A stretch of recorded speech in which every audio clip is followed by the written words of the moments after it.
if you didn't hit the button. Go ahead. Yeah, you did. Okay. All right. So moving on. Jam-packed day.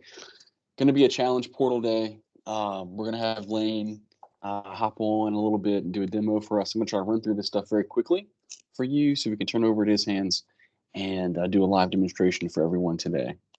Quick agenda for us, some updates, obviously challenge process overview and demo, and then open up the floor for discussion. So, all right, so we have an official go live date, the mapping challenge process, okay?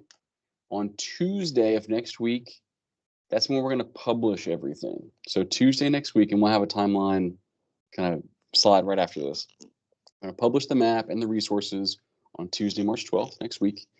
The challenge process will begin the week after on Wednesday, March 20th. Okay, so that is our new technically tentative go live date, March 20th on Wednesday, 2 weeks from this past Wednesday. Okay. Quickly, still waiting on feedback from some of our other plans, our initial proposal volume 2 and our disco plan. Still waiting for feedback from NTIA and their queuing instructions to get that fixed and wrapped up. Next week is AmeriCorps week. So if anyone is having any volunteer events planned, please let us know. And we try to include that on our weekly update emails that go out. Okay, so more specifically around volume 2 and the volume 1, I'm sorry, and the mapping challenge process. All right, so again, registration, user guide, location information, state map is all scheduled to go public on Tuesday. Okay, and that'll all be based on our website. Okay. Wednesday the 20th, the challenge process will officially open. Again, I have to always give the disclaimer tentatively. Now, 3 30-day processes. The one that you will be intimately involved with is the challenge phase, that first phase. Okay, so the first 30 days. Right now, it's set from March 20th through April 18th. Okay. Second phase, rebuttal phase, that's for the providers to have the opportunity to come in and rebut challenges on locations. That's another 30-day phase, April 19 to May 18. And then there's a last 30-day phase where our office, if we have a challenge that has come in and we have rebuttal information that has come in, our team has to go back and huddle and follow our rules and adjudicate everything and make decisions. Okay. So 3 30-day phases for this thing. We then have to package it all up and send it off to NTIA, the feds. They have to sign off on everything that we do. This is still a battle, an information battle that I have to have with state leadership, right? And just letting people know and continuing to say these things, that everything we do is that the feds in this particular program have to sign off on it, on everything. Okay, so just because it wraps on June 17th doesn't mean it's over. We got to package it up, send it to the U.S. Department of Commerce, and have them sign off and get back to us. I want to say, again, tentatively, this is the schedule. For instance, here's the example on this. We know a lot of challenges are going to come in probably last couple of days, even last day, right? So if on April 18th, we receive 1,000 locations get challenged on the last day of the challenge phase, right? It's highly unlikely that our team is going to be able to turn that around the next day and send it all to our providers. Okay, so again, this is tentative depending upon what the volume looks like and when we get it. And it could push back here or there a little bit, but we will keep everyone informed as we go what that looks like. All right. The basic version, what I call basic, and I may have taken it off the screen, but I'll find it real quick. Our IP volume 1 document, okay, that the feds have approved and allows us to get started. Remember, we had sort of that draft version that was available publicly for public comment and sent that off. The official kind of final version of what that looked like, I have it in what I call a basic version. I'm going to bring it over here for you very quickly. And I say basic because it doesn't have all like a fancy graphics and stuff. Okay, this is all of the information though is within this document that guides how we're running this thing. So as part of the follow-up communication today that always follows these calls, we're going to attach this document for you as well. Okay, and again, doesn't have a table of contents, there's no graphics and stuff, but it's all there for you.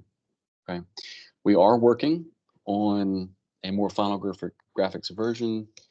None of the information is going to change, but we want to get you at least what we're calling the basic version today, so you have it in your hands. All right.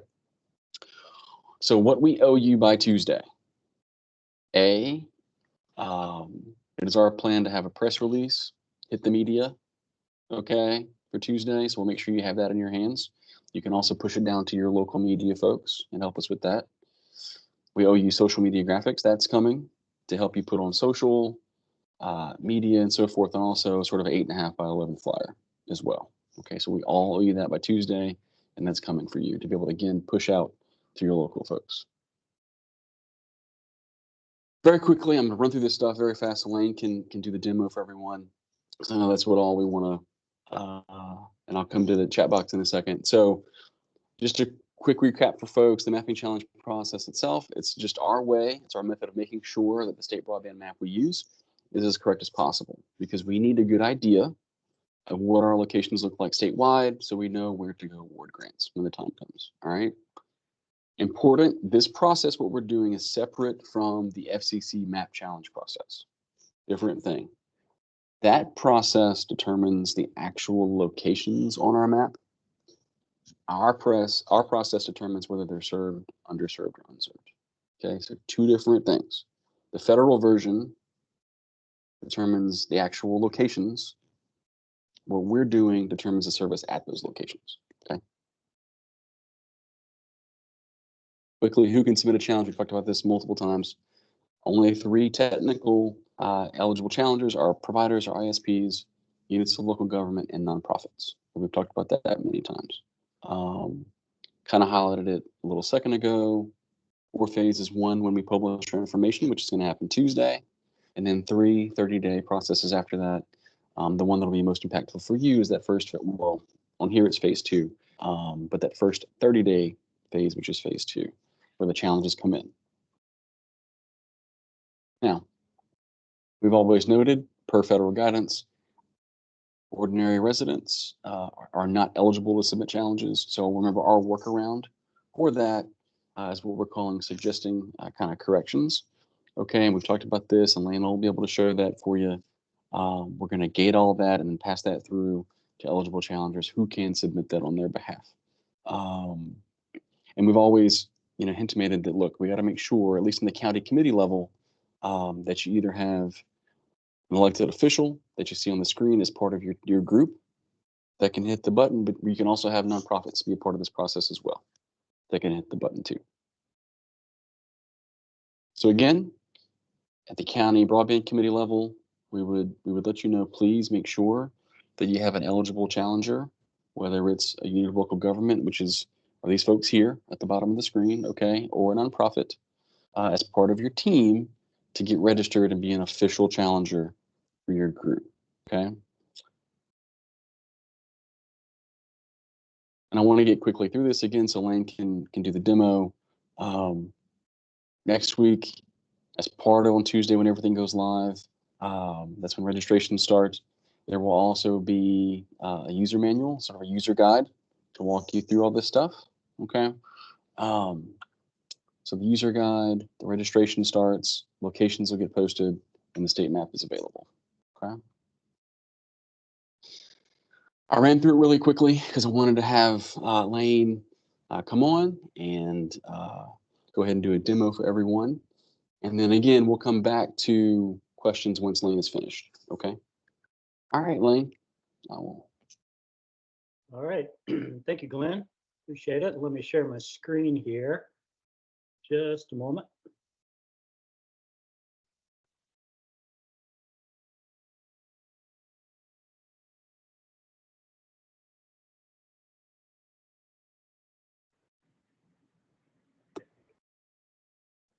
All right, please let me know when you can see the map.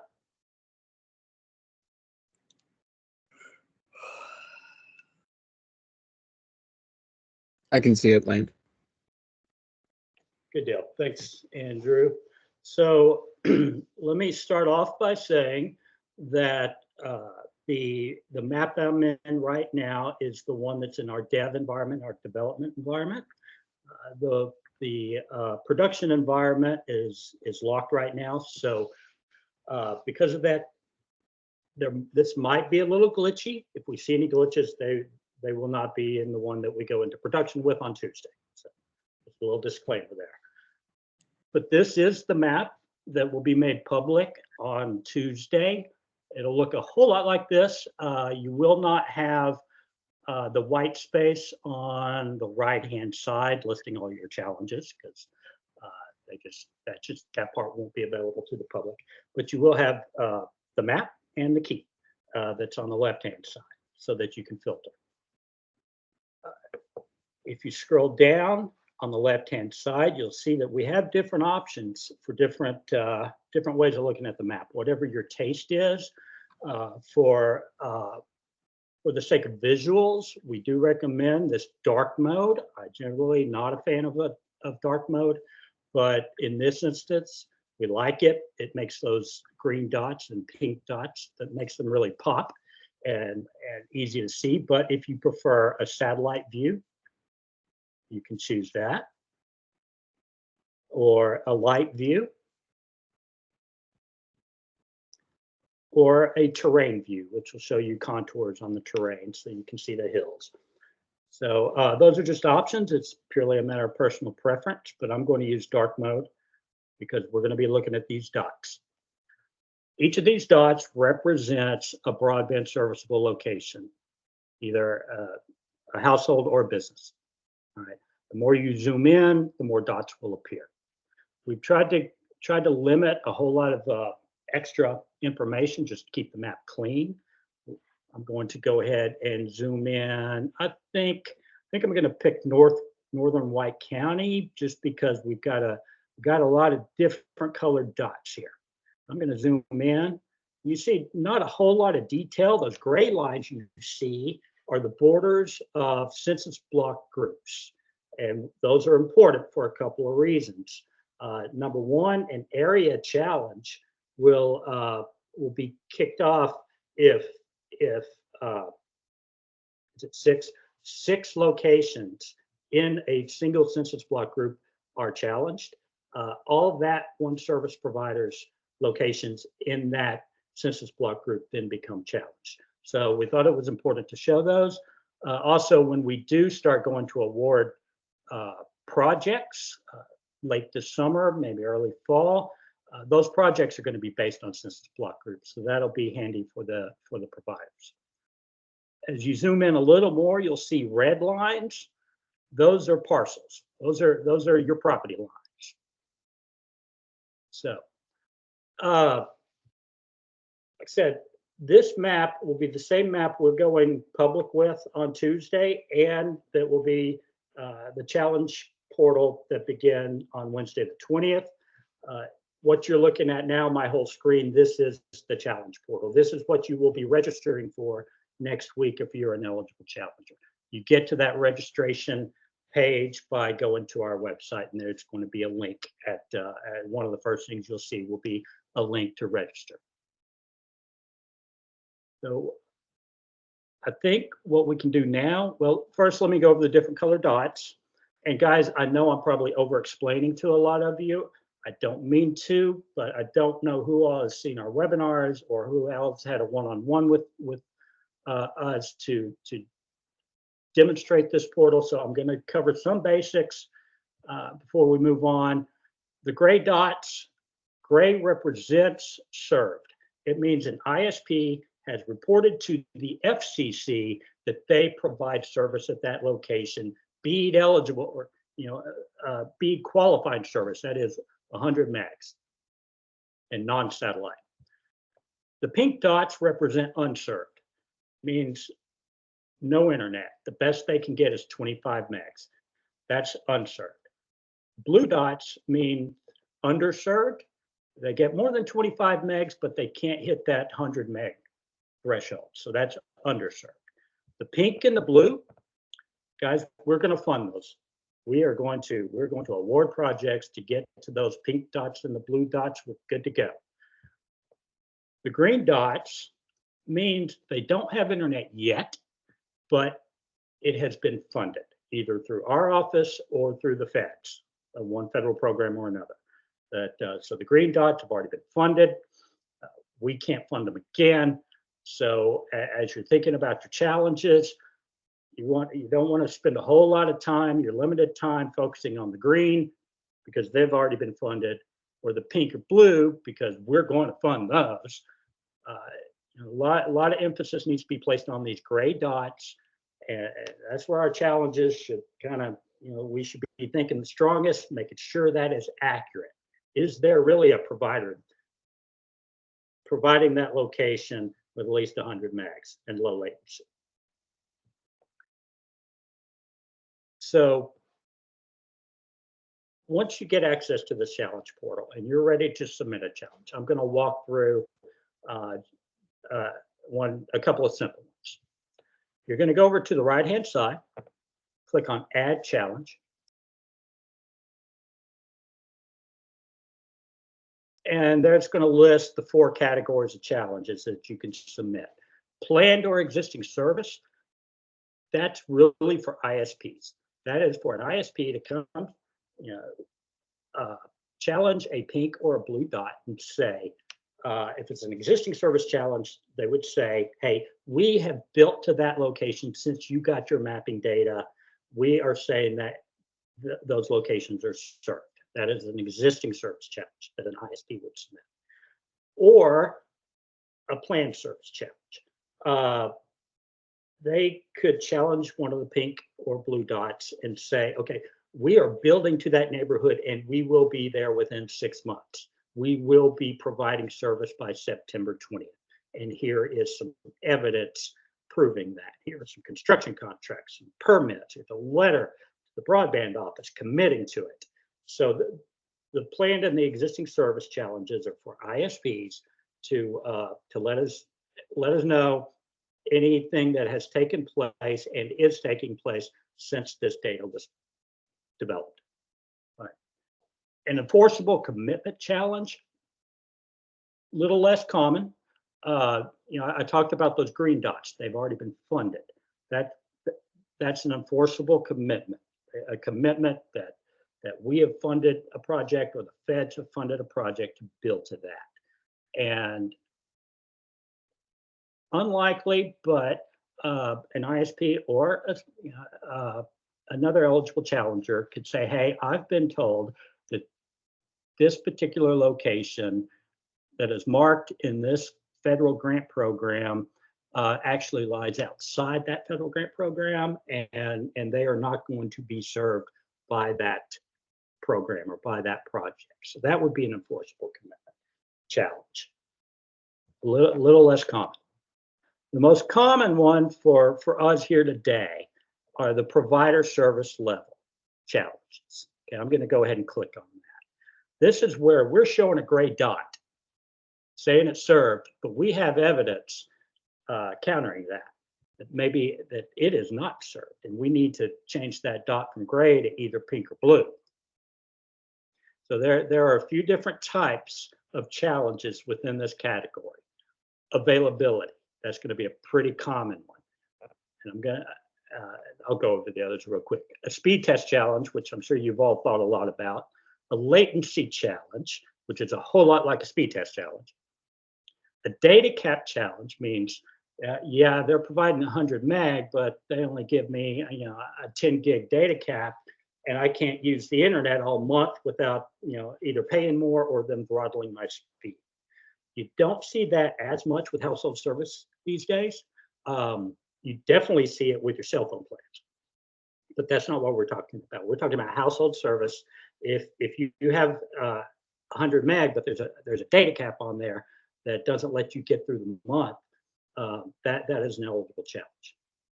Technology challenge, that means, hey, the gray dot says this service provider offers fiber, but when I ordered it, they came in and installed DSL or cable.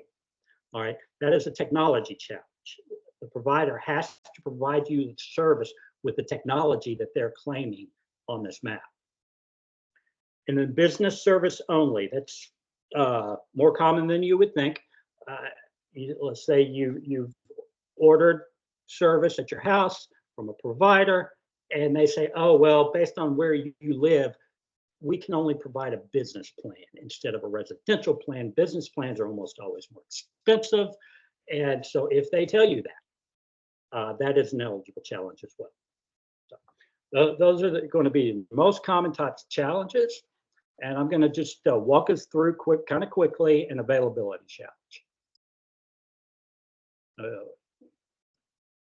Going to click next. MDU. Are you filing an MDU challenge? Okay. We have to ask this for all of these service provider challenges. MDU means multiple dwelling unit. It's a fancy word for an apartment complex or a duplex or any structure that has more than one residential units in it. Okay, are you filing a challenge to that residential unit, or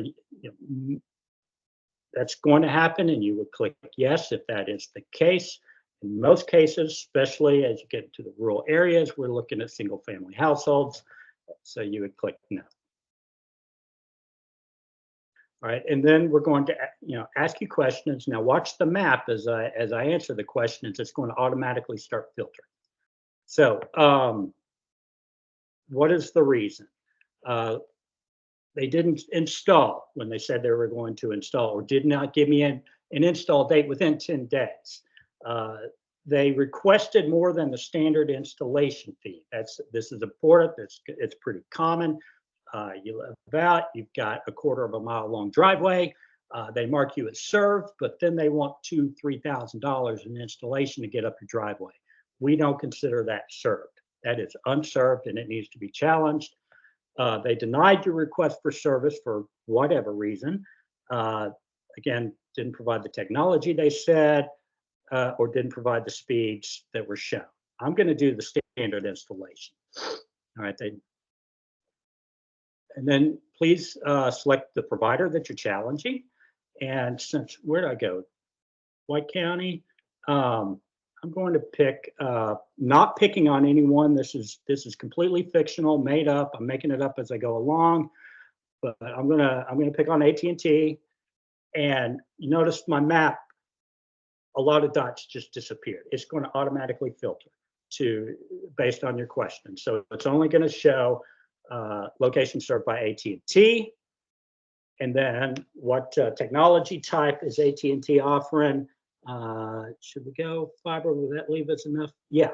So I've selected fiber because that's what AT&T, that's what this ISP is advertising, and that leaves me these locations in and around Searcy. So zoom in a little bit. I'm going to hit next. And now it's going to ask me to pick my locations. Which locations am I challenging? So you can challenge up to 500 locations per challenge. If you need to challenge more than 500 locations, you can. You just need to break it up into 2 challenges. Okay. We recommend smaller units. Let's pick areas that make sense, that have commonalities among them, where the same evidence covers the entire group of locations you are submitting, that it will make everything flow much smoother. And so with that, I'm going to pick some locations and show you how.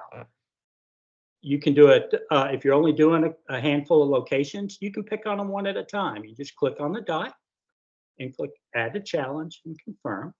All right, that's one way to do it. You notice on my right, it begins listing the locations that I've selected. Let's say I want to do a whole neighborhood. I'm going to do so instead of picking them one at a time, which can be tough if you got a whole lot of houses. You can hit Shift on your keyboard and then click your mouse, and it'll create a polygon for you, a rectangle in this case, and it'll select every house or business in the polygon that you selected. All right, I'm going to keep them. I had 36 locations. If you're an ISP, most anybody can do it. If you've got the data, if you have a whole bunch of locations IDs that you're going to challenge, and you have those location IDs in a spreadsheet, you can upload that list of that location IDs. Again, that's, ISPs, we expect to be using that a lot, but anybody can use that if they are that organized and they have their data ready to go. You can upload your list of locations. All right, I'm going to click next. And then it's going to ask me to provide evidence. What was our evidence, our challenge? Oh, in this case, high installation fee, higher than their standard amount. So I need to upload some evidence for that. Well, that evidence could be a letter from the ISP telling me that what my installation charge is. It could be a screenshot of the ISP's website showing what your installation charge is going to be, and another screenshot showing what the standard installation is going to be. The types of evidence are going to change based on the type of challenge you're submitting. But I'm going to go ahead and I'm not on my normal computer, but I am going to drag something there. Okay, I'm going to just drag a couple of fake evidence here, and so that I can move on. So I've dragged and dropped my file showing my evidence. I'm going to go ahead and click next. And then I am going to promise I'm telling the truth. And then I'm going to submit my challenge. So as soon as pretty soon after you submit your challenge, you're going to get an email from us acknowledging that we got your challenge, and you'll get a follow-up email whenever that challenge changes status. Now, you don't have to wait for the emails. For some reason, it's taken a while to challenge. It could be because I'm in the dev environment. But once you've submitted your challenge, you can go back over here on the far left-hand side, click on the dashboard, and it will list all the challenges you've submitted and their statuses. And you can manage those challenges as needed, if you need to open them up and add more evidence, that sort of thing. And we've got some different options here. You can select on show me all the challenges that need revision. Show me all that are where the initial review has been processed. And yes, you can withdraw a challenge if circumstances require.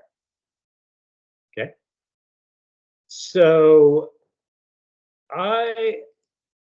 with that, I know I'm going kind of quick, but I know a lot of you have already been through this before. I do want to talk about speed test challenges for just a moment, because those occupy a lot of our thoughts and a lot of our concerns. Speed test challenges. When citizens, internet users have done speed tests, they're paying for 100 meg, but they know they're only getting 60 meg, 40 meg, 50 meg. That's a speed test challenge. Now, the NTIA requires pretty stringent rules on speed test challenges. You have to do 3 different challenges, 3 different days, and we take an average of that and submit. Now, that's a lot of evidence for your typical computer user at home, doing 3 challenges on 3 different days and taking a screenshot of every result. So we're trying to help ease that burden on you as eligible challengers. So we're driving people to our new speed test on our website. And what this test is designed to do is to do the speed test while at the same time collecting all of the evidence that makes it an eligible challenge. Guys, we need to drive everybody to do speed tests here.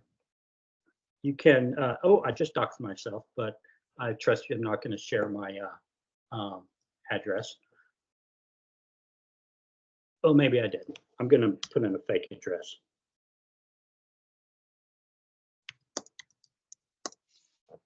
In Houston. And we're asking for your name. We know a lot of people are hesitant to provide their name, privacy concerns. We do commit to never sharing that information with an ISP.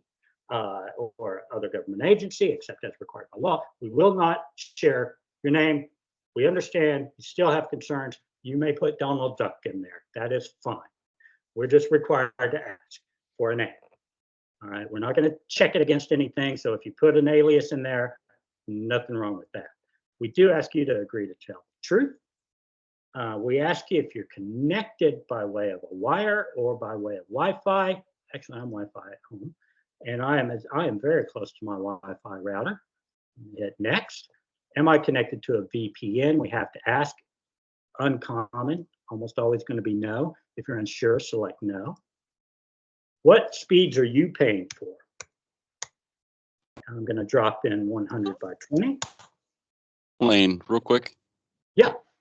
I think our screen is on. We're not seeing. Am I talking through? Oh, I'm so sorry. Yeah, thanks for that. I was only sharing. Okay. Yeah, it's a little bit different working from home. I apologize, folks. Thanks, Glenn. Okay. Let me see if I can hop over to my other screen. So sorry about that, guys. I know we're tight on time. The good news is that you didn't dox yourself, Lane. So I did not dox myself. Yeah.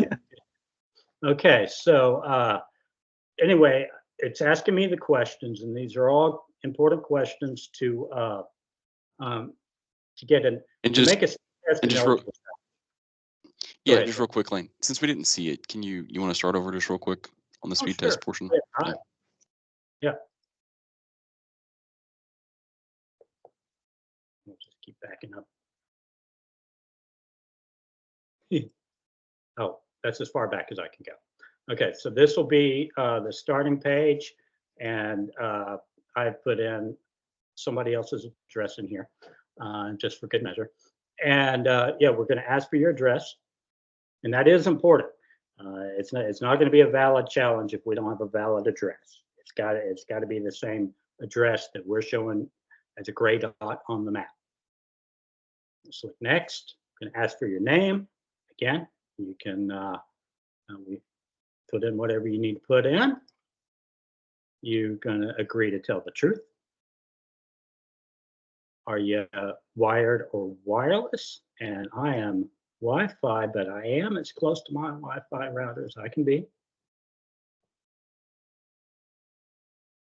Not connected to a VPN. If you're unsure, just select no.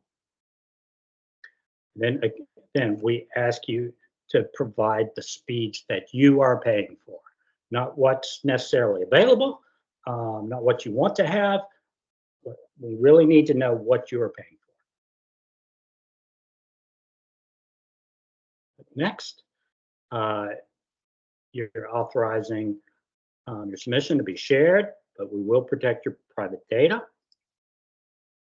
And are you ready to start the test? And we're going to say yes. And now we're going to run 4 tests. We just think we'll get more accurate results that way. We're doing MLab, Cloudflare, Ookla, and RST, which is our own software providers, homemade, proprietary, I guess you could say, speed tests. So while these 4 speed tests are going to be going on, we're going to ask you some questions. These are optional. It's just good, it's just good survey data for us to be able to share. I'm on fiber. We would like, if you can, for you to drag or upload a copy of your internet bill. That'll be good evidence so that we can see what speed you're paying for. Are you at a home, business, school, or government building? How many devices do you have at your location?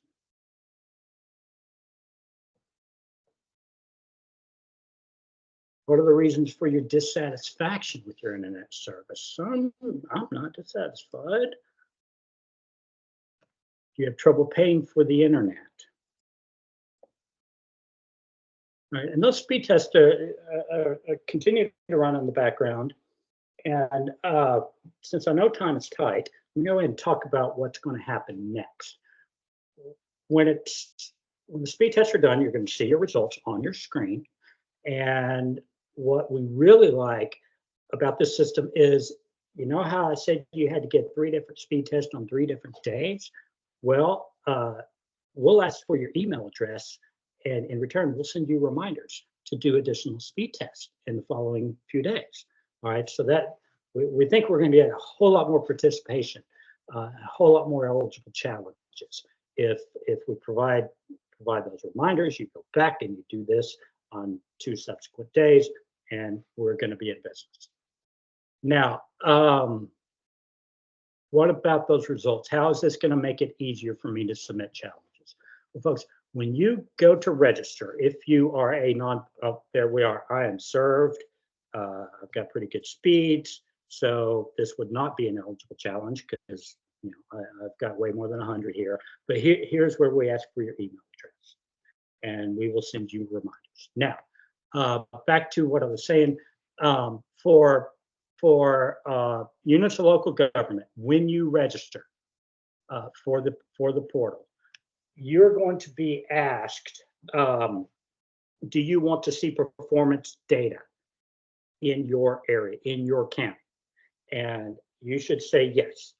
And when you say yes, I want to see performance data in my county, then you will be able to see all the speed test results done from our speed test website will show up in a dashboard for you. I'm going to have to stop sharing and then share again. Sorry. They're always a little different with a Mac. All right. So if you're an eligible challenger and you have said yes to you want to see performance data for your county, you would be able to go up here on the left-hand side, select performance data, and then you could see that data either mapped out, or you could see them, as a list of test results or a full-on analysis. But more than likely, you're going to want to click on test results. Now, I'm not showing any in here again because I'm in the development system, because the production system is not available to me right now. But when I am in the production system, I see all the speed tests that have been done from the site. Now, yours will be limited to the speed tests done in your county, and they will all be listed here. Look kind of like the regular dashboard. Like here's where it's showing all your challenges. It'd be just like this, except it's going to show all the speed tests that were done. And over on the right-hand side, you will be able to see the number of speed tests done at that address. And if it's at least 3, and they all show that site is unserved, you would be able to just submit that as your speed test challenge. No other data gathering. It's all just going to be wrapped up. One little, just one little button click, and the challenge is submitted. So I'm sorry I can't show you actuals right now, but it's going to look a whole lot like this. And if you need help walking through that performance data, when challenges go live, hey, just hit me up, or we might even do it at a follow-up ABLN meeting in the early part of the challenge process. Glenn and Andrew, if you want to make a note of that as a reminder. So that concludes my overall demo. I know I went fast. I don't know how we're doing on time. Let's see, it's 10:42. Glenn, I don't know what else we've got on the agenda. Yeah. I'm going to just stay here to answer questions and sure. Turn it back over to you. Thanks, Lane. And so, yeah, we have time. We're going to 11. I've got time beyond 11 if we need. So we're just going to go to the chat. We're going to go to hand raises. If people want to have a, talk, we can do that too. We're going to open up the floor for discussion. So let me see 1 second.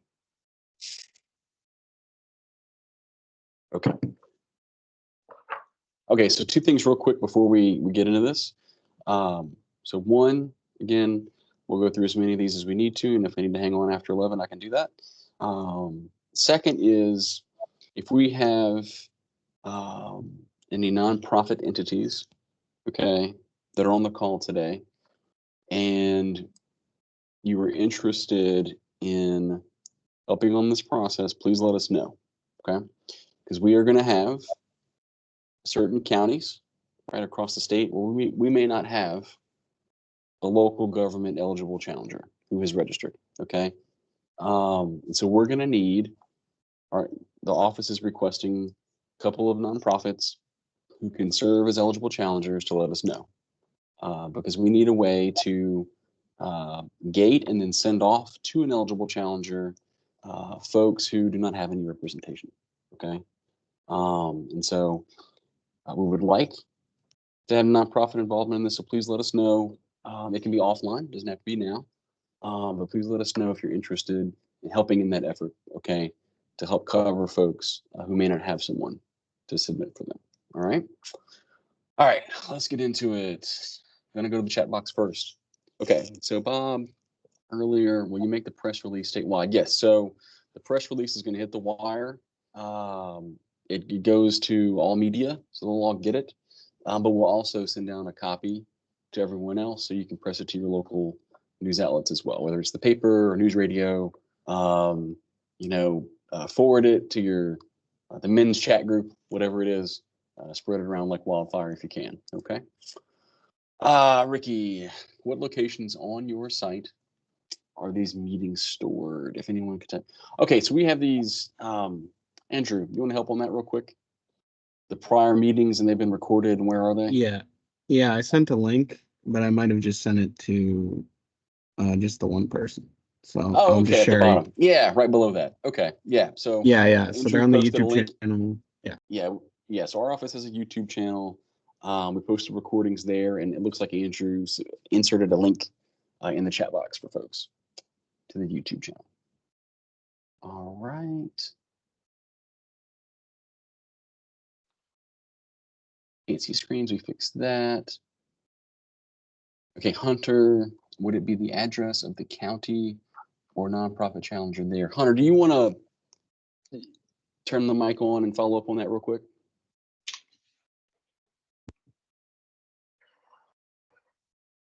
Sure. Just the question was specific to, when you're going through the speed test lane, that is the actual person doing the speed test. So if it's a challenger who's, let's say it's a nonprofit challenger or the county who's doing that challenge, but they're not at that location, how does that work? Yeah, let me, the idea is we're going to collect data, all of the speed tests that are done in that county. And it could be citizens, people in their houses, businesses, doesn't matter. As far as, any eligible challenger in that, who's operating in that area, is eligible to get all that performance data for that county. And so it will all be available. And that would be an eligible challenge to be submitted by a nonprofit or a unit of local government. Is that sort of, I feel like I'm missing. No, that's okay. I'll follow up with that question, Lane. I think it's okay. pretty specific. I'll follow up with that. Okay. Hey, I don't think it's specific. I think I've got the same question. How I can answer that question. Obtain the specific speed test from each resident along with a copy of their bill? How does the challenger get all of that information? Bob, so just to clarify real quick, your question is, because you kind of broke up there. Your question is, how does the eligible challenger get the information it needs from the folks? Right. Okay. I can answer that, Glenn. Go ahead, Julie. So each individual resident they won't have access to the same thing that you see in the portal. Okay. They have access to a public facing information. I think we're calling it a data collection tool. They will go in there and perform what Lane showed you, the speed test. They'll put in their own address of where they're seated and doing the speed test. They'll upload their own bill. That data then, based on address location, will be aggregated in the back end of this system that you're looking at right now. And then when you log in as I'm a nonprofit who is representing this area, or I'm a county commissioner representing this area, you will have the ability to see and choose the aggregated data. So that's how they submit it. They go in there onto the public facing performance tool. It goes in the back end and is aggregated, and then you will have the ability to choose it. Lane, do you have the ability to find that screen portion there and show them where they can see the speed test, the aggregated speed test data? I cannot. Yeah, I know it's there, but it's we can try to get a snapshot of it, and then maybe Andrew can send it out. Sure. That would be a good idea. Bob, does that make sense, right? So in short, when you log in as an eligible challenger, right, you're going to see everything in your portal from an address in your county that has been done. Okay, Does that make that's sense? what I didn't catch that. That makes, Okay. that makes sense. Okay. That an individual resident goes to a single source that we provide a link to. They do all that stuff and hit submit, and then we as challengers can see all of that for the county. Correct. And I assume we'll click on one of those things and say, yeah, we challenge this. Correct. Okay. All right. That was my question. That covered it. Okay. So real quick, we're gonna go back to the chat box just for organization purposes. All right, Bob, let's see. So down 50%, 50+% of the people have copies of their bills with their speed. Without this, most people won't engage in this amount of detail. I hear you, right? I hear that. I understand where you're coming from with that. We kind of have to do it, right? If someone takes a speed test, right, and it shows 40 by 5, well, if they're only subscribed to 50 by 10, of course it's going to say 40 by 5, right? So in order to prove this stuff, we have to show what people are subscribed to. It's not perfect, but it's the best we can do. And we've tried, as you can see with this stuff, we have tried to make it within the confines and the requirements that we have. We have tried to make it as user-friendly as possible. And at the end of the day, people are either committed to this or they're not. And we just got to work with what we have, okay? Let's see. How long do you expect the average person to complete the process of speed test uploading? Yeah, as you saw with Lane earlier, when he was running through the speed test, it took a couple minutes, and to actually do the speed test portion. 5 to 10. Sure. And again, if they're committed, then they'll do it. How do you envision each resident getting their specific information and then sending the others? We just walk through that, right? So as the publics and residents do it on their side, it automatically will hit the folks who are eligible to challenge for them on their side of the portal. All right, Trisha, let's see. Will we be receiving a step-by-step written guide for this process? Yes, and Julie answered right below you that a user guide will go live on Tuesday the 12th next week as well with all this information. Okay. Let's see, Leanne. What if the internet service isn't reliable enough to do the speed test? Okay, so two things.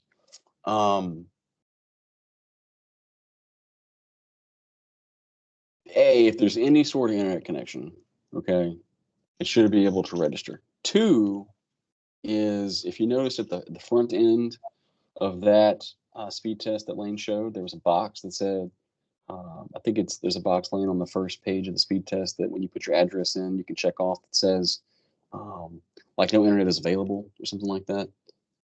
Yes. Right. Yes. So that's, you could say, I don't have internet at this location. Right. And then type in the address, right? And obviously that would hit our system. So, because you couldn't run a speed test if you didn't have internet, right? But you can get to hopefully a device somewhere, whether it's a library or a relative's house or what have you, go to the site, check the box saying I don't have internet at the particular location, enter the address, and that will register. Okay. Let's see, Jessica. One, is there a specific template with the .csv upload of addresses? That's going to be more of a Julie question. And if we don't know, we can follow up. But Julie, Jessica's asking, is there a specific template for the .csv upload of addresses or lane? But we can follow up if we don't have that answer at the moment. A specific template to upload. It's just usually an Excel spreadsheet. If you're going to be uploading things, can you, whoever asked Yeah, that but does it question- need specific cells, or should they all be? That is a great You question. need to provide it, or think you're it's- going to get 500 different Excel spreadsheets. Yeah, I'm trying to. We do have a template that will be made available to you Okay. during each challenge that you submit. And you can download that template. It's Excel, and it'll Okay. already have the column. Okay, column thank you, Lane. name in it, and then you can fill it out and upload it. So yeah, Right. it'll be there on the right-hand side as you're walking through the challenge process for every type of challenge you submit. It'll always be available. Thank you, Lane. Yeah, good info, Lane. Let's see, second part, where do you register as a challenger? So it's all gonna be available through our website, so broadband.arkansas.gov. That will host the links that take people to the portal and registration and so forth. But you had us register with you, so that doesn't count. What do we? You had us provide the challenger contact information and email that to you. That didn't count. Now that's so when you do go to You asked for register. that last month.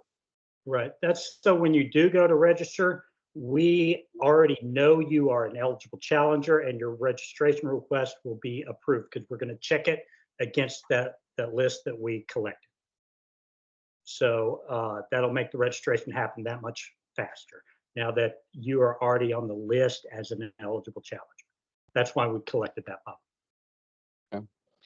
And then let's see, what can we tell constituents who are green about their estimated timelines?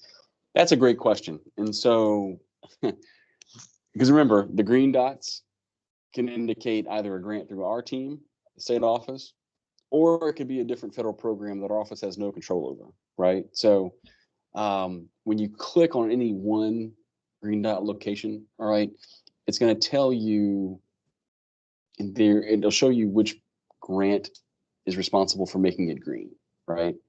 So if it's a grant through our office, it would say that. And we can probably, between our team and Michael Baker, because essentially what we would say is if it shows that it's one of our grants, well, then reach out to us and we can tell folks what it is, okay? If it's a different federal grant, it'll show that. And we would have to sort of recommend people reach out to that particular awardee. So directly reach out to the provider and ask for that information, if that makes sense.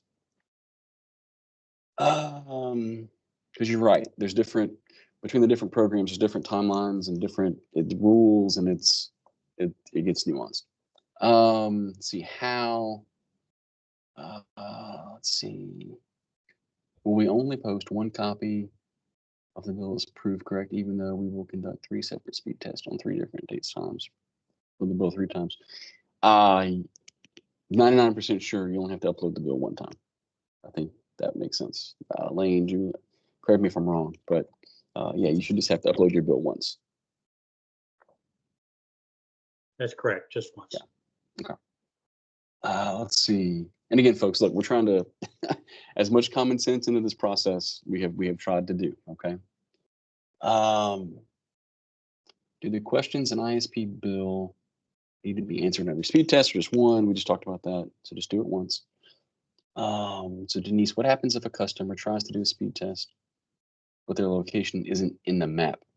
Great question. So as we talked about at the front end, that would be a separate issue that we would need to lean in and help out that particular individual do a challenge at the FCC side. Okay. So that's sort of outside this process. So again, if you have folks or anyone complains that they went to do, they check the map and their dot is not there, there is no color, there is no dot at their location, that would be something you would need to tell our office. Okay. and we will have to work with them to do the FCC challenge. It's a different process. We'll have to work with them on that. Okay. Coming in. Let's see. So can I, as a volunteer, use my device at the user location to conduct the speed test and upload data on their behalf? Sure. If someone, if part of the strategy is we're gonna, as part of our committee, we're gonna get some tablets and visit people's houses and help them do it at the location, that's fine.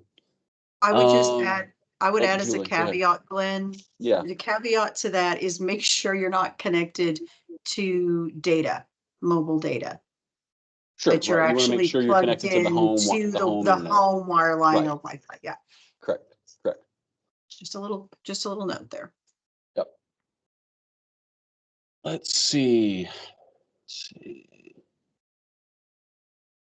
As someone who may review CAIs over multiple counties, will there be anything different with that experience from what has already been shown? Lane, do you want to touch really quickly on kind of CAIs being on the map as well? Sure. Yeah. The process for CAIs are almost identical for those types of challenge. For a CAI challenge, let me see if I can share again real quick.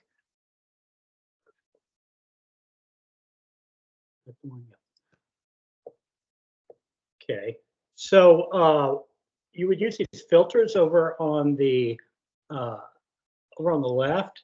To you want to turn on the second set of filters, so that we'll so rather than showing the served or unserved status, we're gonna go into building type and community anchor institution types, and we've got, again, they're color coded based on their category. And if you go over to the right to add a challenge, we've got anchor institution classification here. And we're just going to walk right through. You're saying you want to do a challenge saying a location is an anchor institution, but we're not labeled as one, or we've got one labeled as an anchor institution and you want to challenge that saying it is not.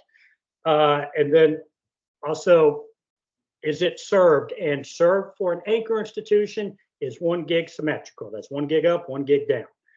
So you have those challenges as well. And the whole process is pretty much the same as I showed you. There are multiple types of challenges, and you select whichever one applies to you the most. What category? Pick libraries. Next. List your locations. Again, Elon, more than likely in a community anchor institution type challenge, you're just going to point and click instead of selecting a large geographical area, because that just wouldn't make much sense unless you're talking about a campus, I guess. So very similar overall. Very similar. To the process. And Elon and Hunter, if y'all want to reach out next week, we can go through some specific scenarios related to your organizations, and that's not limited to Hunter and Elon. Of course, any nonprofit out there who plans on doing some CAI challenges, reach out to me, and we'll do some specific one-on-one training. Yeah, thank you. I'm going to have to start in just a moment. I've got another meeting starting. Mm-hmm. Yeah, and for those, look, it's a little past 11, so if some folks need to go, that's fine. I'm going to hang on. I've got time, so hang with us. We're going to continue recording, and we'll keep going for those who have additional questions and still talk through things. All right, let's see. And if we can't get an answer that we need, because Lane has to depart shortly, or Julie can't answer it as well, then we'll have it in our follow-up communication that comes out today. All right, let's see. So Lane responded to Elon. see. So Scott, do the speed tests identify the device you use? Example, an iPhone 4 connected to Wi-Fi will show max 50 down, regardless of subscribe speed. It's a good question. We'll note that one down. I don't think so. If Julie or Lane knows if he's still on, I don't think that the speed test is going to identify the device on that. So again, we'll jot that down as a follow-up question for the communication. But you're right. A different device, if someone's running Windows 4 or whatever, it's going to show a slower speed. That's part of the process, and that's why on the whole, right, speed tests are, any one speed test doesn't tell you anything. You have to have more than one, not only at that location but also geographically, for things to make sense. Let's see, can we download the location data in any format? I'm not sure about what any format is in relation to.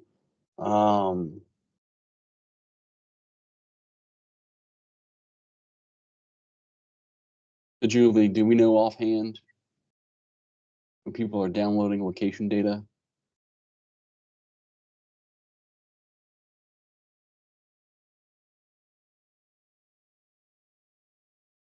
She may have gone to. Let me check. Let me just see if she's here. And if not, we'll make a note. Okay. Yeah, so what we'll do is we'll jot that one down as well. So Andrew will notate that one. And that one was specific to downloading location data and those types of what formats are available. Let's see. Jill did not see the YouTube channel link. It looks like Andrew reposted it. So Andrew has posted the YouTube link with the videos that we record, which include some demo sessions early on that are there as well.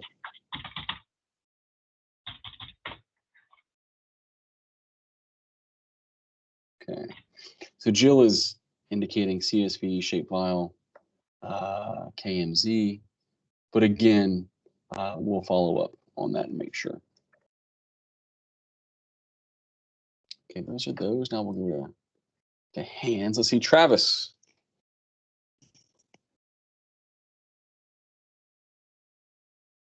Travis, you should be able to unmute yourself. Oh,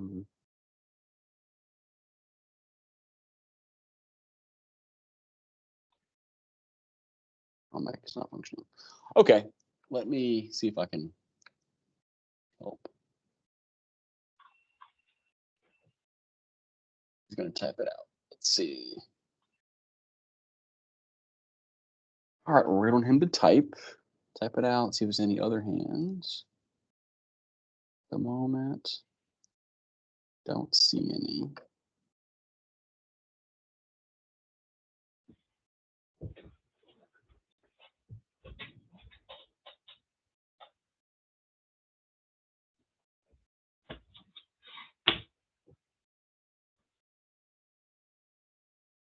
I'll wait on that. Again, I would reemphasize if there are any nonprofits who are interested, and we have not yet had a discussion, and you are interested in helping in this process, specifically for folks who may not have anyone, for them to submit a challenge on their behalf, please let us know, and we'll work with you on getting you registered and available for that activity.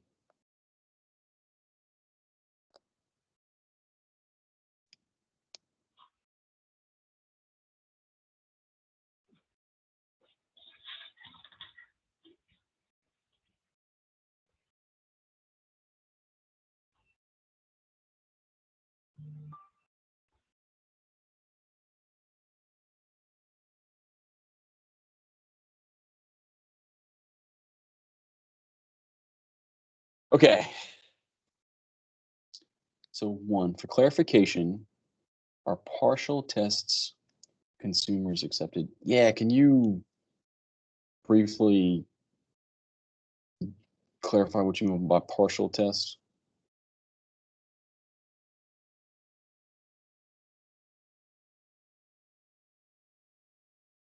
Example, they don't have bill. So I do not believe that's going to be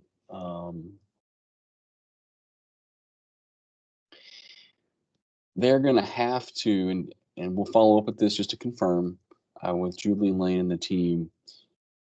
From my understanding, okay, if someone does not, attach some version of their bill that shows what they're paying for, then there's no way for us to validate if the test is legitimate, if that makes sense. The example I had earlier, right? The line of demarcation is 100 megs.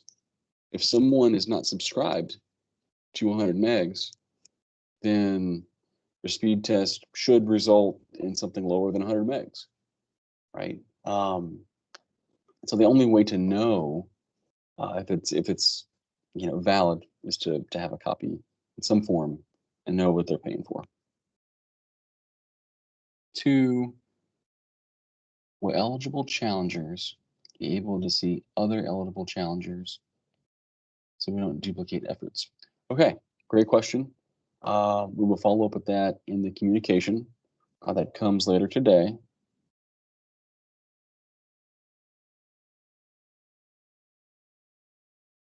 And we'll verify that for you.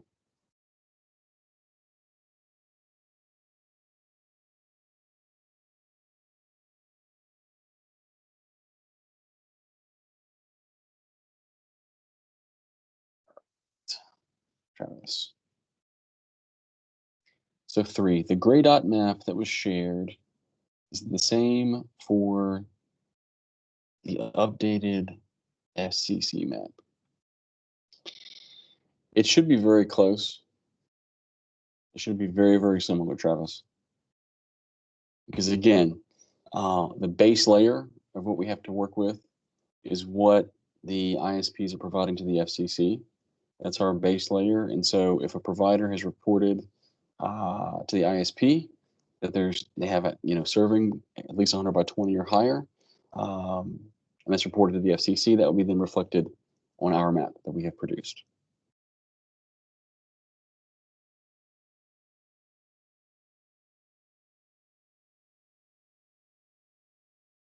Welcome.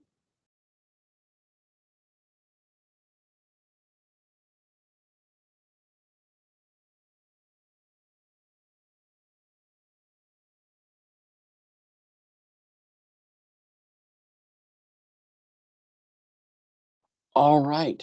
I don't see anything else in the chat box at the moment, and no other hands. We'll give it another minute or two just in case. As Lane said, if you need a one-on-one demo with our team, be happy to do that for you. If you've already had one and you need another one, we'll do it again. So we will continue to train throughout this process and make sure that folks have access to what they need to have and are ready to go as best as we can.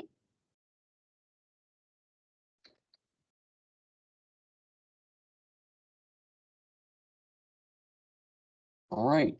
Well, again, as always, if there's anything else, email us, call us, text us, let us know. Again, to recap, so Tuesday,